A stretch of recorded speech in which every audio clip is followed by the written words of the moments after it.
Hello, my name is Craig Modal, and I am the instructor for this course, Theology, Ministry, and Disabilities. This is I think the fifth time that I've taught this course. As mentioned in my written biography on the Moodle, I had graduated from CTS in 2006, and one of the things that I had noticed during my time at CTS was that with all of the ACT schools, Association of Chicago Theological Schools, there was no course on disability. The only one that I was able to find was one that was at another school that was called Disability and Suffering. I was rather concerned that that was the only impression that was made regarding disability. So I worked with a number of people from around the country and developed this curriculum in order to offer an alternative, a way of introducing the idea of theology and disability into the seminary curriculum. As I said, this is, I think, the fifth time that I've taught this. The first few times it was a January intensive course, and then we had a summer course, and this is the second time now that we will have taught this as an online course. I had some reservations about the online course because there isn't the personal contact as there is in some of the other settings.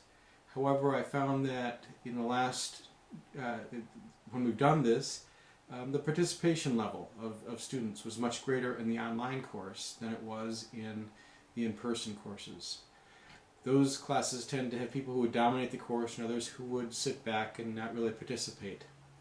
The advantage here is that everyone is going to have the same opportunity to participate fully and to express their opinions and to read and understand what other people are saying in a more equal fashion. What brought me to teaching this course? I'm a person right now that is temporarily able-bodied. I do not have a disability at this point. I have had different things happen, of course, as we all have had in our lives, various surgeries or medical conditions that have caused us to experience a limited amount of disability for a time. But my real connection with this topic came from spending most of my adult life with a man whose name was Kevin. Kevin came into the lives of my wife and I when we first met. We worked at a group home for people with disabilities together, and we got to know Kevin, who didn't have any family involvement. He had grown up at one of the state institutions here in Wisconsin. He didn't speak. He required total care. And he was very much alone in the group home that we were working at. We became concerned about him as they were looking at moving him to a new home. So as we expressed our concern, the next thing we know, the only option for him was to move into a home with us. And so we did that about the same time that we were married. So this is a little over 25 years ago. Kevin is the same age as we were, and he has what would be termed at the time a severe or profound developmental disability. He required total assistance with everything that he did, whether it be dressing or changing or preparing meals or all of this. But Kevin became a very essential part of our family. Not only us, just my wife and I at the time, but our extended family who embraced him and welcomed him as well. And over the years he grew with us as our family grew, and we had two daughters that really grew up literally in his lap at times, reading him books, sharing books. Kevin was the perfect adult for young children. He never said no. For my older daughter, she would grab him by his hand and pull him off from his chair and start running around the living room, and he would run just the same, laughing and clapping and enjoying that time. You could sit on his lap and read a book. As a 2 or 3 year old, you could make up your own words. It could be upside down and backwards, and Kevin didn't mind. He usually just sat and laughed with you and enjoyed that time. He really became a remarkable person, very influential in our family over the many years. Kevin died in 2013. He was 53 years old. He had had a tough life, living the first half of it in a state institution, and having gone through a number of times when he was abused, a lot of medication for seizures and behaviors before he came with us. And so we got to know him and really got to appreciate what he brought to our lives and the lives of so many people around him. In addition, he brought us back to faith, a life of faith, or brought us in many ways away from a life of faith for a while and then back. What had happened was, when we were first together and married, we were attending a Catholic church. That my wife grew up Catholic, I grew up Presbyterian, and when we went to the Catholic church, the very nice Father Paul would state that he wasn't able to give Kevin communion or the host because Kevin didn't respond properly. And so when we would go to receive Mass, he would bless Kevin, but Kevin could not actually take the host. We learned that if we went to the deacons around the other sides of the church, they didn't necessarily know all the rules as clearly, and so he would get the host from them. And we did this for a while. And then when we moved, we tried to go to a new church. And that church, the priest actually asked that he not come up, that we not bring him to receive Mass, which meant that we didn't go to church at that church anymore, and we left.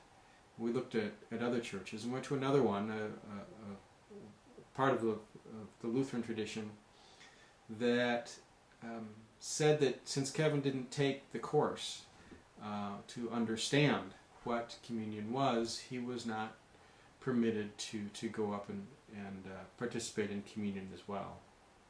After a couple of more instances like this, we stopped going to church altogether, and we instead felt very alienated from what was happening in the church, and felt that this really didn't seem to reflect what was important to us, which was full participation. It was meeting a UCC minister through our involvement in Habitat for Humanity that we started attending their church, and at that point Kevin was fully embraced and fully welcomed and could fully participate where everyone is welcome at the table. That led me back to a path that I had had before, and I began to explore attending seminary again and started at CTS. I was ordained then in 2008, a couple of years after I had graduated.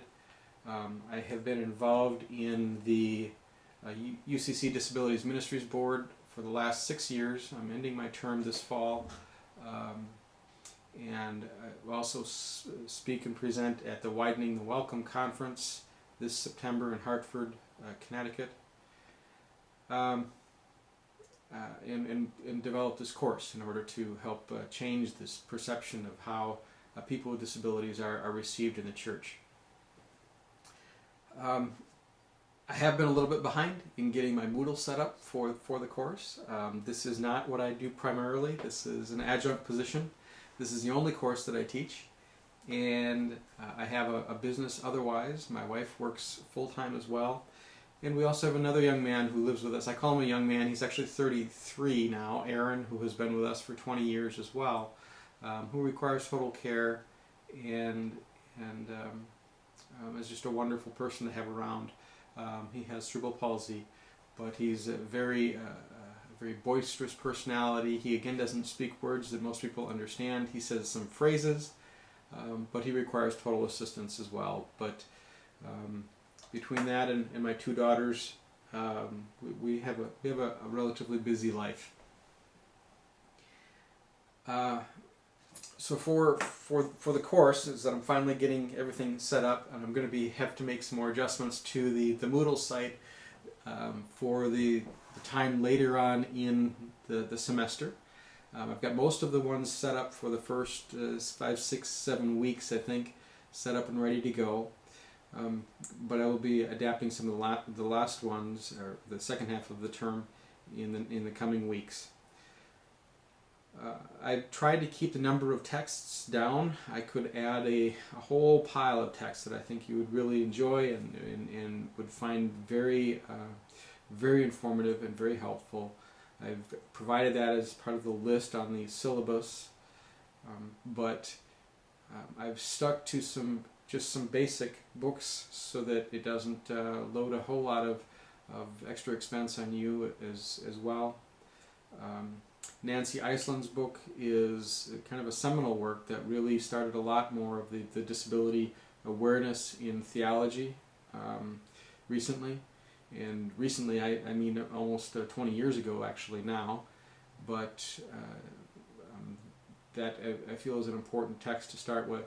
The other one is that one from Eric Carter, and that's a very practical book to help leaders in faith communities make sure that people with disabilities are included as a part of their community. And Amos Young's book. I haven't used that one before. I've heard Amos speak a few times now, and he just has a very clear text that I think is really helpful to use as well.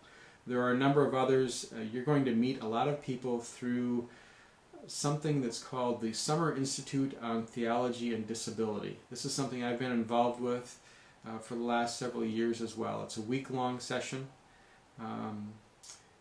that is held around North America, actually, that it has a faculty, and it is where a lot of the issues, a lot of the authors that are taking on disability issues participate in conversation, in sessions, in plenary sessions, in presentations, and those are recorded nowadays, and we're able to use those for this course, which, rather than listening to me, which isn't very interesting, it's listening to those presenters, those people who have actually written the texts.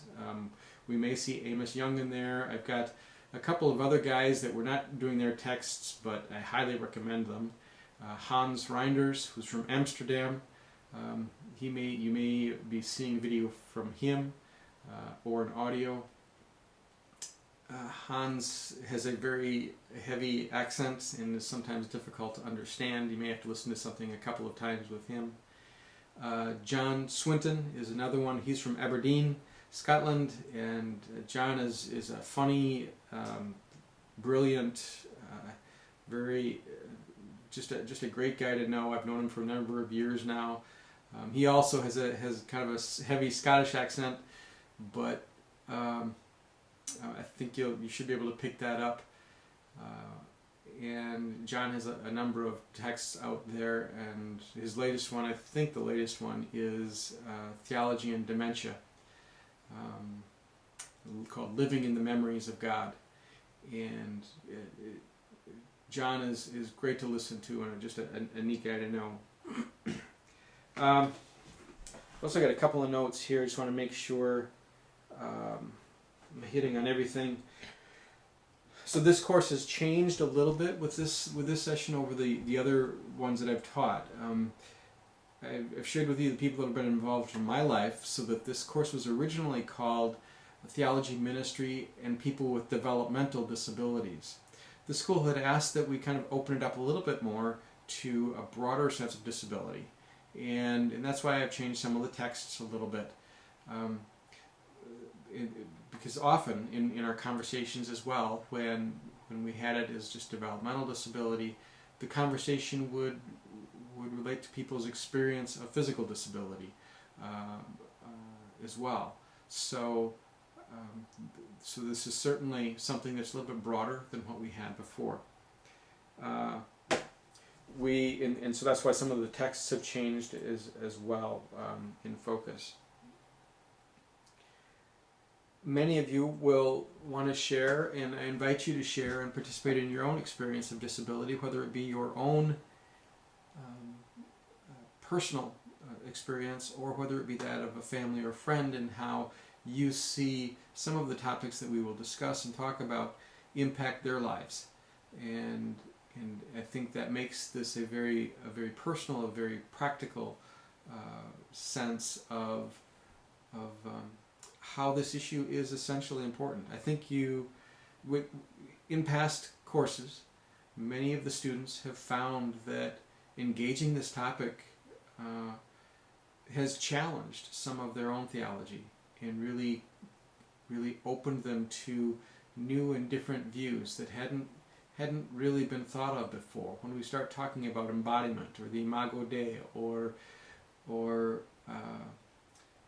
even hermeneutics in preaching, and what we talk about when we use metaphors such as blindness or deafness or being lame, all of these terms that are troublesome when we think about them from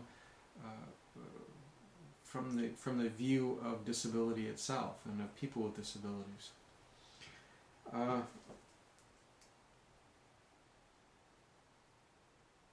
The other thing that I do need to mention, and I'm saying this as I'm talking to a video, is if any of you need accommodations to participate fully in the class, please let me know, and let me know as soon as you can.